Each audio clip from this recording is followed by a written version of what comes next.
కాకతీయులలో ఈ టాపిక్ ఆపిన లాస్ట్కి చెప్దాం, ఎందుకంటే మీకు దీని తర్వాత కుతుబ్ షాహీలు వస్తారు కదా. సో ముస్లింల పరిపాలన స్టార్ట్ అవుతుంది కాబట్టి ఎండింగ్లోనే చెప్దామని ఆపిన. ఈరోజు లాస్ట్ కాకతీయులవి. ఓకే, కాకతీయుల రాజ్యంకి వచ్చేసి మీకు ఢిల్లీ సుల్తాన్లు కాకతీయుల మీద దాడి చేశారు. 1-2 సార్లు అడిగారు, ఎక్కువ అడగలేదు, బట్ ఇంపార్టెంట్. సో మీకు ఈ యొక్క ఢిల్లీ సుల్తాన్ల దాడి దాని గురించి ఇప్పుడు మన ప్రతాపరుద్రుడు ఉన్నాడు కదా, అతను చనిపోయింది ఎట్లా, ఢిల్లీ సుల్తాన్ చేతులను ఓడిపోయి చనిపోయింది, ఏ శాసనం ద్వారా తెలుస్తుంది. సో ప్రోలయ నాయకుని విలాస తామ్ర శాసనం ద్వారా తెలుస్తుంది, అది కూడా చెప్తా.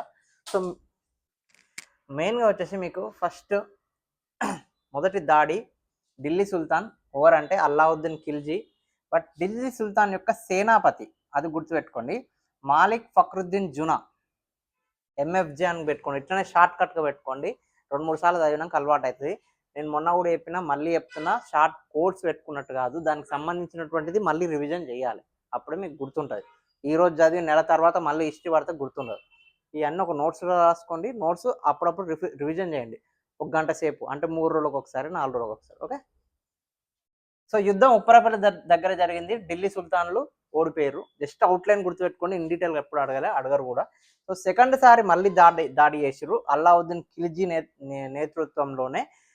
ఆయన సేనాపతి మాలిక్ కాఫర్. ఓకే, ఇక్కడ మాలిక్ ఫక్రుద్దీన్ జునా, ఇక్కడ మాలిక్ కాఫర్. ఓకే, సెకండ్ది. సో ఈ ప్రతాపరుద్రుడు ఓడిండు, ఒక సంధి చేసుకుండు. ఓకే, మూడోసారి కూడా ఇక్కడ అల్లావుద్దీన్ ఖిల్జీ ప్లేస్లో అప్పుడు ముబారక్ ఖిల్జీ వచ్చిండు, ఖుస్రూ ఖాన్ ఈయన సేనాపతి, మళ్ళీ ప్రతాపరుద్రుడు సంధి చేసుకుండు. ఓకే, సో అట్లా దాడి చేస్తూనే ఉన్నారనమాట. సో 5వ సారి మొత్తం అయిపోద్ది. 4th వచ్చేసి మీకు గియాజుద్దీన్ తుగ్లక్, తెలుసు కదా, గియాజుద్దీన్ తుగ్లక్, జీటీ అని పెట్టుకోండి. జునా ఖాన్, ఈ జునా ఖాన్ అంటే మహమ్మద్ బిన్ తుగ్లక్ యొక్క బర్త్ నేమ్ అనమాట ఇది. ఓకే, 2 ఒకటే.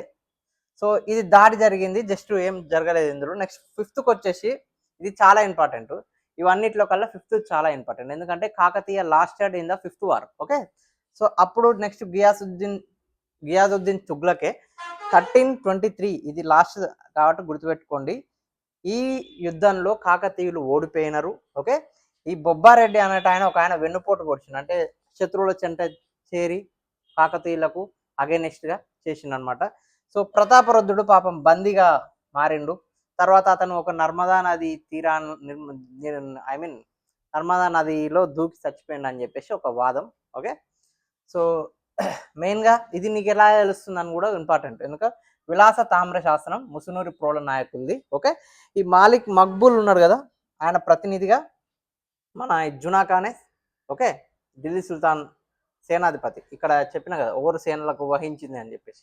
సో 5th దాంట్లో మాలిక్ మక్బూల్. ఓకే, ఈయన మహమ్మద్ బిన్ తుగ్లక్ ప్రతినిధి అనమాట. ఓకే, అదొక్కటి గుర్తుపెట్టుకోండి.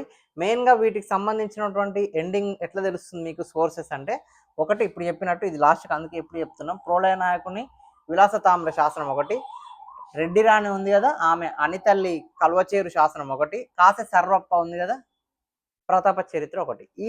వీటి వల్ల మనకు ఇది తెలుస్తుంది అనమాట.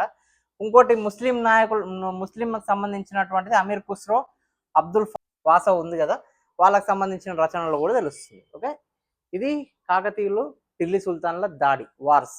ఓకే, లాస్ట్ దాంట్లో చనిపోయింది ఇంపార్టెంట్, విలాస తామ్ర శాసనం ఒకటి ఇంపార్టెంట్.